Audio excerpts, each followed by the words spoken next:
clearly there's something wrong with Chris Judd.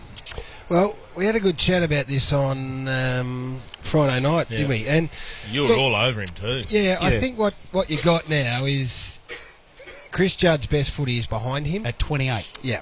And that's not saying it. So what we've had for such a long time is 9.5, 10 out of 10 games from Chris Judd for so long. And now what we're getting is 8, 8.5 with 9s and occasionally a 7. And Friday night, for instance, he looked sort of sore. He wasn't working hard. He had one possession for much of the first quarter, was outside the centre square. And I thought, he looked a bit injured to me. And he ends up with 26 touches, 8 inside 50s and a goal. Now, that's a solid 7. And for a lot of players, the best game of footy they'll ever play.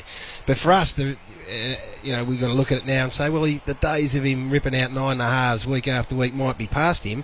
But don't worry, you're going to get plenty of 8, 8.5s and with the occasional 10, which will remind us. So, but that's a big statement itself, guys. His best football is behind him. And what we've seen this year is what we now get from Chris Judd for the remainder of his career, however long that is. Have you cleared that with Juddy, that statement? Because he's one of your love child. Tomorrow we sit down and have breakfast, as we do every Tuesday.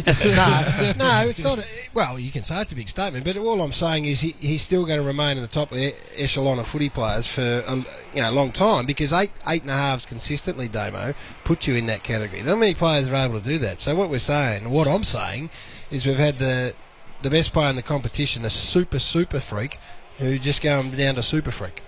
And so I think for the rest of the competition, they look at it now and go, okay, let's make decisions on.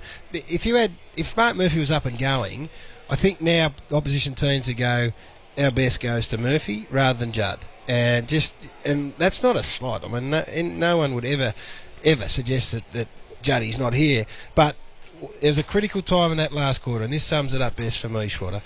In the last quarter, where, as commentators, we've all made heroes of ourselves over the journey by saying, you watch Chris Judd get Carlton across the line, and he goes and does it, and you walk off thinking, how good am I? There was a time on Friday night where he was standing next to Joel Selwood, and for the first time in a long time, I'm looking and going, you watch Joel Selwood lift his side up and bring him over the line, and he did. So there is just this little slight changing of the guard. That's a headline you've just given there, guys, that he's finished from what we know him to have been like. How many 28-year-olds have got their best footy ahead of him, Warrior? No, you're saying he won't be able to maintain what he's done? No. Or reach again what he's done? I said his best footy's behind him. Yeah, and you said that he won't reach the heights again. I don't think he'll get to the 9.5s week in, week out that he has. I mean, but for you, who no one's been a bigger fan of his than you. And I'm happy for. I don't mind how you report it, but just report it accurately and saying that this is a bloke going from. I'm not going to take it out of context. Chief. What about Chief? His best footy's done. So this is what we do.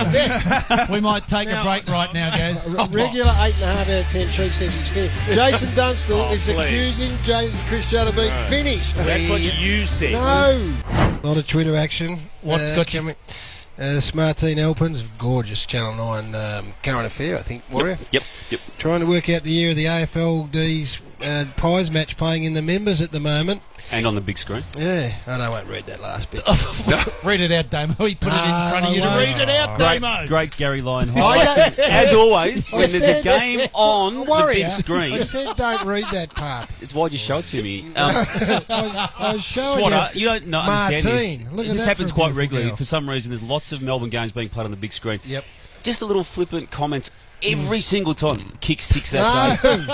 I haven't seen him up on the screen. This particular game, Alan Djokovic if I kicked about think 10. it's the game, is Jacka kicked 7 after half time on Purdy. Where is Purdy? I saw him before. I'd love him to come in. And I reckon it's the last game at Vic Park, Chris. Were you playing? No, it wasn't the last game. For us, it was. Off, okay. 1992. Yeah. And, 3 points down, the Demons with about 3 minutes to go. Actually, Damo, I did happen to walk in when the Wolf just said to you before, Jacko led out, straight up the middle, took the mark. Yeah. Just a nudge of the elbow, set that one up. Didn't see it. No, you created the space there for Jacko. Yeah, it's a decoy. I had 3 on me. I dragged them out of the hole, Chief.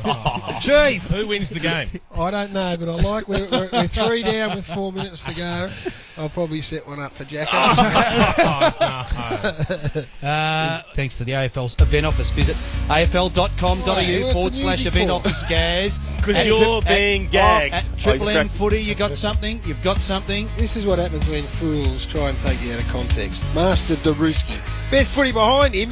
Still better than every player on the Demon list. That's what Lions should be worried about. Blowing out your blue game. Billy, this is the one that's probably more accurate. Billy Hewitt, you're such a dead shies in purple. Don't twist Gary's words into a ridiculous headline. Consistent 8.5, still a superstar. I think it was Jason who tried to twist your words more. And I have a feeling you're reading something that's not there. What's As he that? often does. Read that out. As he often does. You're a dead shies Oh, in mate. purple. At Triple M Footy is the Twitter handle. Cheats Chief the flop. Gaz. That's this one that came in.